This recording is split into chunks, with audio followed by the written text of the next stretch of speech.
নীলফামারী সৈয়দপুর অগ্রণী ব্যাংকের এক শাখা থেকে কম্পিউটারের মাধ্যমে প্রায় 43 কোটি টাকা উধাও হওয়ার ঘটনা ধরা পড়েছে। ঘটনার মূল অভিযুক্ত ব্যাংকের সিনিয়র কর্মকর্তা আলিমুল আল রাজি তমাল। বর্তমানে তিনি স্ত্রী ও 2 সন্তান সঙ্গে দুবাইয়ে অবস্থান করছেন। নিরীক্ষা প্রতিবেদনে উঠে এসেছে 2024 সালের শুরু থেকে 2025 সালের ডিসেম্বর পর্যন্ত তমাল সহকর্মীদের আইডি ও পাসওয়ার্ড ব্যবহার করে নিজের এবং কয়েকটি ভুয়া অ্যাকাউন্টে অর্থ স্থানান্তর করেছে। সহকর্মীদের মধ্যে কিছু কর্মকর্তা এই প্রক্রিয়ায় তাকে সহায়তা করেছেন।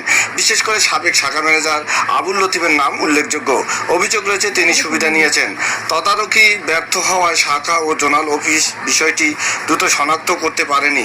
তমাল নীলুফা আক্তার ও রোদেল আক্তার নামে ভুয়া সুপার সেভিংস অ্যাকাউন্ট ব্যবহার করছে, যেখানে কোনো সঠিক পরিচয়পত্র বা ছবি নেই। এছাড়া নিজের এবং ছেলের খামারের অ্যাকাউন্টেও কোটি কোটি টাকা স্থানান্তর করেছেন।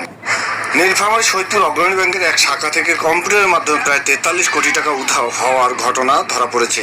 ঘটনার মূল অভিযুক্ত ব্যাংকের সিনিয়র কর্মকর্তা আলিমুল আল রাজি তমাল।